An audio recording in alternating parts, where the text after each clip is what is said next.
Brad, did you know that I am the world's strongest man? Really? Yeah, legally, nobody can say I'm not. Every year, dozens of refrigerator-shaped men from the four corners of the globe compete with one another to see who will be crowned world's strongest man.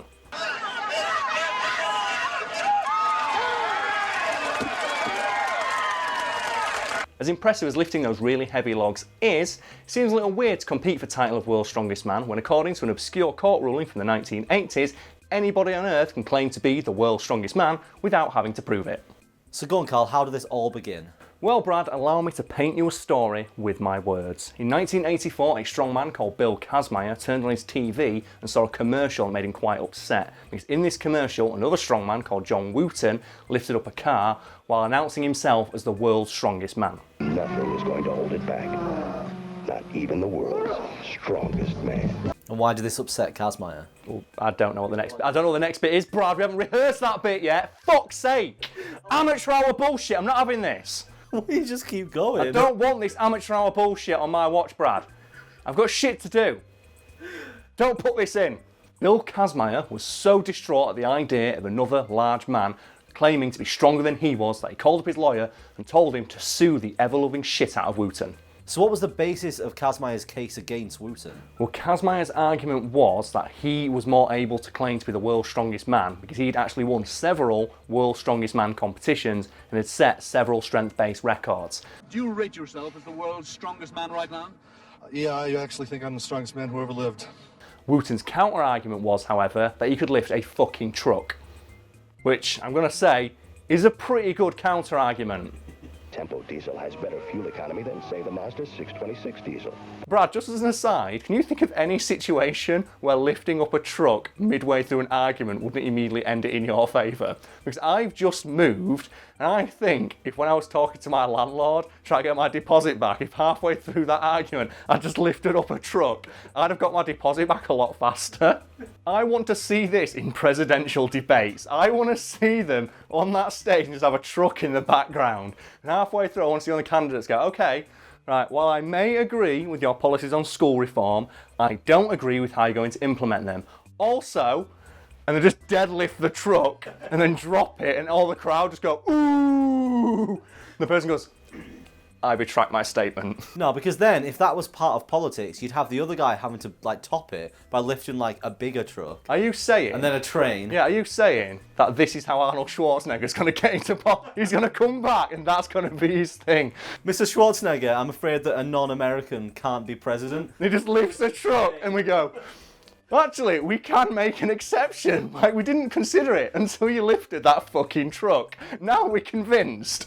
Mr. President. Yeah, that is me.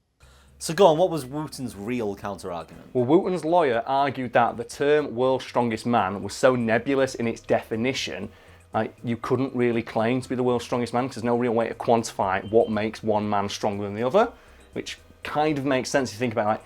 One guy might be able to deadlift 500 pounds, but does that necessarily make him stronger than a guy who can do 500 press-ups while lead piranhas nibble on his balls? Yeah, it makes a lot of sense actually. How does one quantify what the world's strongest man has to have? Exactly. Compare that to, say, Usain Bolt, who everyone knows as the world's fastest man. That's very easy to quantify because Usain Bolt can run faster than anybody else over this one very specific distance. If you were to say call him the world's best runner, that's a bit more nebulous and there's a lot more leeway to argue that he's not there because is he necessarily a better runner than marathoners? Because they can't run as fast, but they can certainly run a lot longer than he can. In the same vein, the concept of world's strongest man is very nebulous. I don't think there's anyone from history who can ever claim that title because there will always be someone who's stronger than them in one very specific way. And at that point, can they honestly claim to be the world's strongest man if there's one person who can beat them? Another great point the judge made, Brad, is that the title of world's strongest man isn't actually awarded by any official governing body that's recognised, meaning the title is effectively meaningless. Is it like a private company or something that runs? Yeah. It's like the world's best employee or a mug that says world's best dad on it. It's like, are you really the world's best dad? Well, this mug says I am. It says, well, that guy's mug says he is. Are you going to go to court and argue that? And that's exactly how ridiculous this court case was. This was two dads on Father's Day getting a world's best dad mug and suing each other who gets to be the world's best dad. Just imagine a dad watching TV on Father's Day and seeing someone else holding that mug and going, I'm taking him to court. I'm taking that man to court. That's basically what it is. He's constantly like, how do you quantify this? Because, well, I think I'm the world's strongest man. Okay, cool. That guy does as well. And he can lift a truck. Yeah, but I can lift a log. Okay, and how do those two things compare? Because my log had numbers on it. Okay? And he lifted a truck. Yeah, but the things I lifted had numbers on them. And it was in front of people, and there were judges there.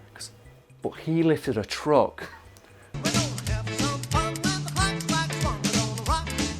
The judge presiding over the case agreed with Wooten's lawyer that the term world's strongest man was so nebulous in definition that anybody on Earth could claim it, because there was no official body on Earth that actually granted people the title of world's strongest man. And how did Kazmaier react? He went absolutely apeshit.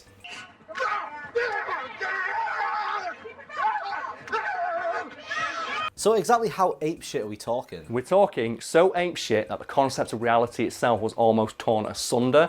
You see, despite the judge ruling that the definition of world's strongest man was so broad that no singular man could ever claim to be the world's strongest man, Kazmaier argued that he was the world's strongest man because he'd won several competitions crowning him such, those same competitions that, like the judge said, aren't ruled by an official governing body, and therefore the title they award is meaningless, meaning he was arguing that he was the world's strongest man because he could lift a set of heavy weights under extremely specific circumstances.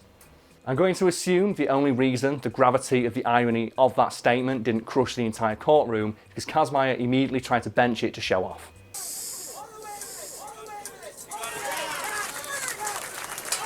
So why did they even take this to court in the first place? Surely it made more sense to have just competed against each other. Well, the judge had the exact same idea and did initially suggest, why don't you two guys just take part in a test of strength against one another?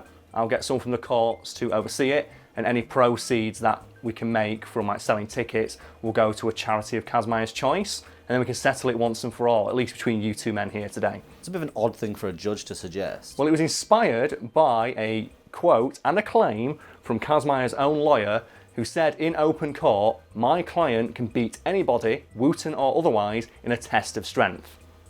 So why didn't it happen? Well, after Kazmaier's lawyers said that, and the judge says, okay, if that's true, why don't you just compete against one another? I'll set it all up. Even all the money will go to a charity of your choice. Kazmaier suddenly changed his mind and decided he didn't want to compete. It's a bit weird, isn't it? Yeah, it's almost like he was afraid he might lose because he wasn't the world's strongest man. He was just strong in several very specific ways, and maybe the judge would make it fair on Wooten and perhaps get him to do something he wasn't as good at as him. Do you know what my favourite bit about this story is, Brad? What? It's that Kazmaier was really, really annoyed about being compared to Wooten. Because obviously, Wooten was claimed to be the world's strongest man, and Kazmaier's like, well, you didn't take part in proper competitions, so you're not a real world's strongest man like me, who can lift up things with numbers on the side. And I love the idea that this guy was annoyed to the point of probably shitting himself in impotent rage, that he was being actively compared to a guy who could suplex a bathtub full of ball bearings. It's like, who takes offence to that? Like, he saw a guy on TV lifting a truck saying, I'm the world's strongest man. And he thinks, but I'm the world's strongest man. I don't want to compare to this loser lifting a truck on TV. I don't want people thinking that I can do that. It's like someone saying, Kazmaier, you are like Superman. It's like, Superman hasn't competed in my competitions. Oh, yeah. I didn't see any weights inside that building he lifted in my Justice League movie. Oh.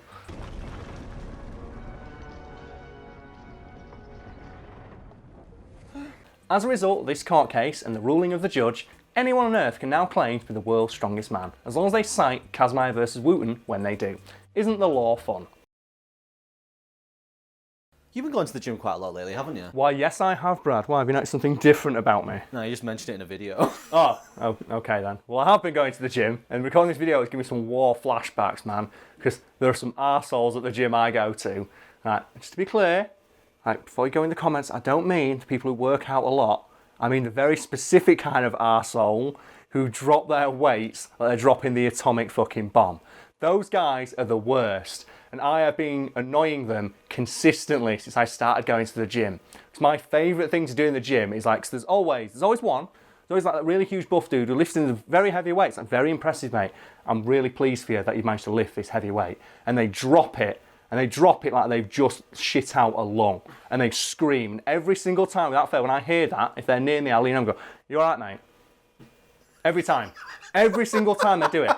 Because they drop it. I was like, "Are you okay?" And they're like, "Yeah." "Oh, okay. Well, let me know if you need a spot." Bearing in mind, I like me. And they look at me and they go back to it. If they drop the weight again, they make another loud noise. It's like, "No, seriously, mate, are you okay?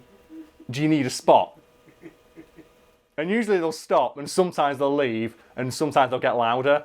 But it always, like, you know, it gives me like a little burst of joy when I do it, just to see the look in their eye and like, for fuck's sake, do I really want? Is it worth getting banned from yet another gym to throw this weight at this guy? The way I've heard it put is from people who are like, helped me when I was going there. So there's always like that really old buff dude who will help out anyone who's there, so like for proper form and stuff. So if you're watching, thank you very much. You did help a lot. And he told me like, if making noise and grunting is fine, that's good. It's getting air out. It's a good way to like psych yourself up. Like, and dropping the weight, if it's like 300-pound deadlift, like, you've got to do it. You can't bend over properly. That's fine. If you're dropping like just a dumbbell on the floor, it's too heavy for you. And the thing is, well, like, they bounce on the floor because of the rubber floors. And I saw a guy do this once, and I'll never forget it because I nearly died laughing. This, like, again, huge, big buff dude lifting ginormous weights, dropping them every single time. But what he'd done is he got his phone, his very expensive iPhone, he put it under the weight bench. And every time he dropped his weights, boom, they'd bounce over. And as usual, "Are you all right, mate? Do you need a spot?" "No, I'm fine. I've got this." "Okay." Like, gets to his last one, shaking. Boom, drops it, bounces, slams on his phone. I don't say anything. I just look over and... Everyone heard it as well. Everyone. And everyone stopped and looked. And he had to pick up this light, and he looked at it, and he's like, "Do you know that thing when you look, you think, maybe it's not broken?" This thing looked like he'd left it on a train track. It was ridiculous. And he picked it up, and everyone was looking at it thinking, what is he going to do? He had his headphones in. So obviously, he'd not heard it. He just did, doof, bounce, music cuts off, looks down, just sees this fucking thing on the floor, and everyone around him's like... And he picked it up, and he put it in his pocket, and he continued his workout. But... and this is the bit that got me. His phone had bent, so you could see it poking out of his pocket. And he kept his headphones in, so people didn't know he'd done it. So obviously he was hoping that if I keep my headphones in, people won't know my phone's broken. Oh. He should have leaned over and gone, "You're right, mate. You need some Do help." you want a bag of rice to put it in? I know for a fact there's someone watching this who's probably leaving a comment right now saying, "If you did that to me in the gym, I will punch you in the face." And to that person, you're exactly the kind of guy I'm talking about. If you need help, ask for it. If you don't, shut the fuck up.